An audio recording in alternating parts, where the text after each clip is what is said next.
Hello, friends. This is Dave Hurwitz, executive editor at ClassicsToday.com. Well, I can't believe we're having this discussion, but it came up so many times in the comments that I feel I have to address it. And that is CDs versus vinyl. Oh, oh my goodness. I mean, do we really need to talk about it? Well, I guess we do, because there is a thing about vinyl coming back these days, and at ridiculous, absurd, insane prices. And I don't have any problem with vinyl. I mean, to say, I see all these comments, oh, I'm hating on vinyl. I hate vinyl. I don't hate vinyl. I just don't listen to it. I don't have room for it. I have no patience for it. For those of you youngsters, and some of you oldsters too, so there are two vinyl groups, clumps of vinyl things. The first clump is people who never gave up their vinyl in the first place and still have turntables and all that stuff. More power to you. You made the investment, you're sticking with it. I get it.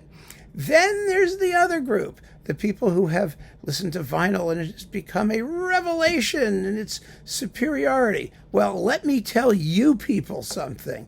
You have no idea what it was like when I was dealing with this stuff, schlepping around huge piles of vinyl from one apartment to the next and getting clean pressings and keeping them clean. We had disc washers. We had destaticizers.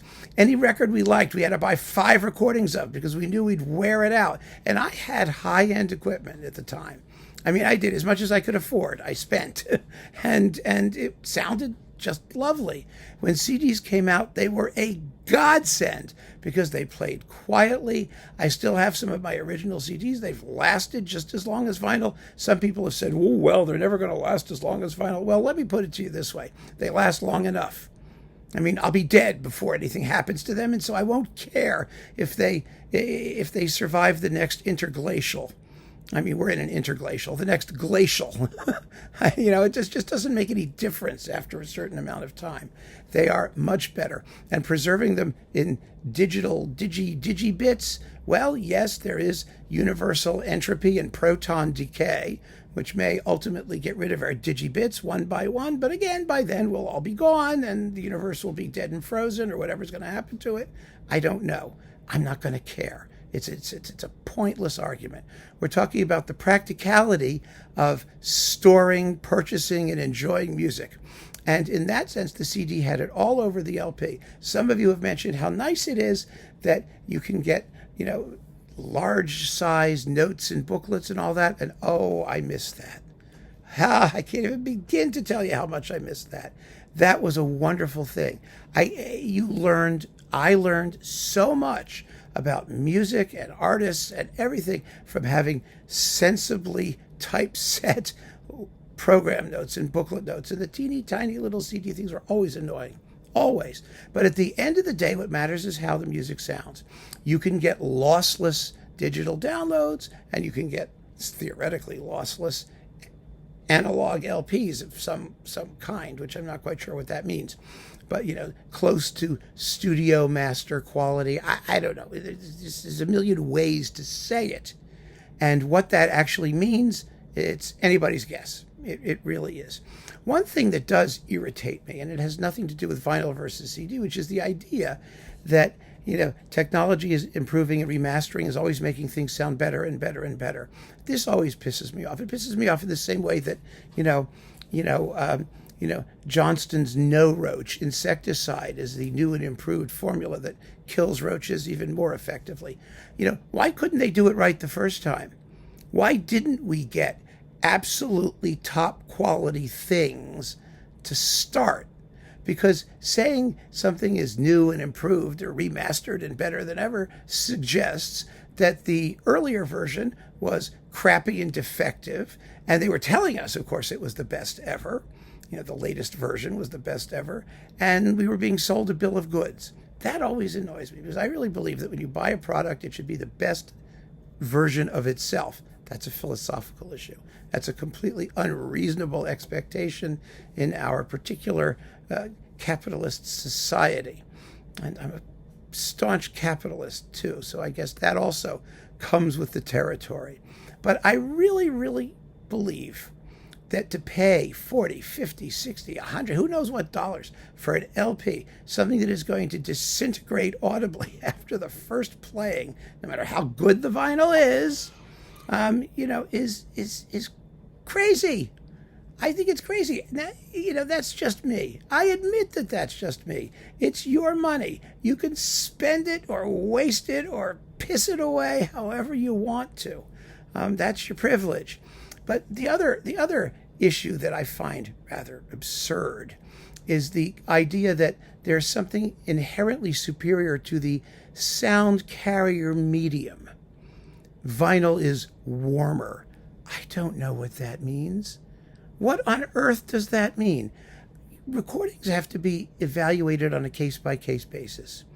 I had vinyl recordings that sounded 100 times better than the CD. I'll give you an example of one of them. It was the Georges Prêtre Samson and Delilah by Saint-Saëns with John Vickers and Rita Gore.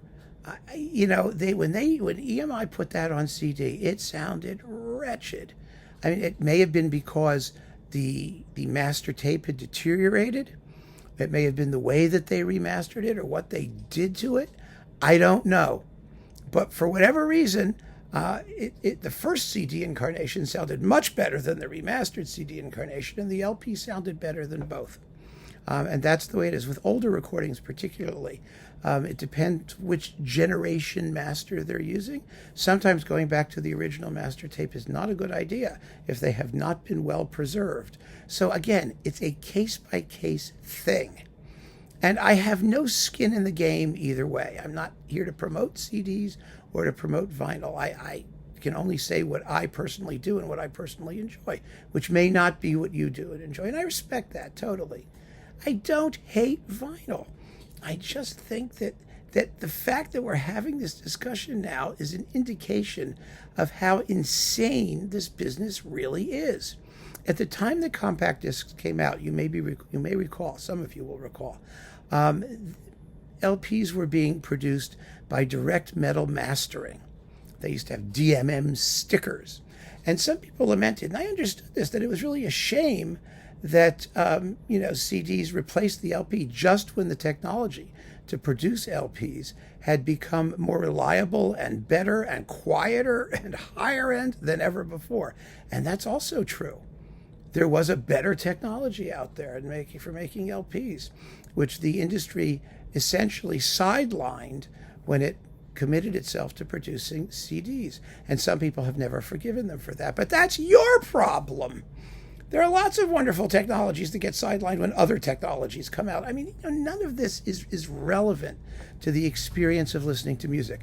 To say that vinyl is warmer is not a musical observation. I mean, first of all, it's not an inherent quality of vinyl. I mean, if I have a piece of vinyl and I rub it, it doesn't feel warmer. Second of all, if I listen to something on LP, somebody cutting the lawn out there? I don't know. If I listen to something on LP and it sounds better to me for whatever reason, that's fine. But warmth is not a quantifiable fact. It's a subjective impression, number one. And number two, to say that vinyl is warmer is to say that vinyl is doing something. It's doing something to the sound of the performance. Maybe the performance was colder in real life. The whole point of audio reproduction is to create something as close to what the performance sounded like in real life as possible. And if vinyl is applying a sheen of warmth to all of music, then that's actually an indictment. It's an indictment because it's changing the sound of what we actually heard. And it may be doing it for good, it may be doing it for ill. Lots of vinyl recordings sounded hollow and awful. I mean, I'll give you another example that went in the other direction. Carion's Bruckner 7th on Warner. The vinyl recordings are practically unlistenable. It was coupled on a 3 LP thing with the 4th Symphony. Those were the most echoey, swimmy, blurry, ill-focused recordings I've ever heard in my life. They could only have been improved by being issued on CD, and they were, except for the fact that in the finale of the Bruckner Seventh, there was 4 bars missing from the second subject because it's a bunch of 4-bar or 8-bar phrases that all, or 8 bars missing. It's a bunch of phrases that are all the same, and so they just left one out. I think it's back now. I don't remember, but maybe it is. The bottom line is there were an enormous number of recordings that were hugely improved by being issued on CD. Klemperer's Beethoven cycle. Oh my God, what an improvement by being able to hear that stuff on compact disc. Sometimes, the local companies like Angel in the United States released horrible sounding pressings, whereas the EMI recordings from England were in a higher quality vinyl. They sounded much better.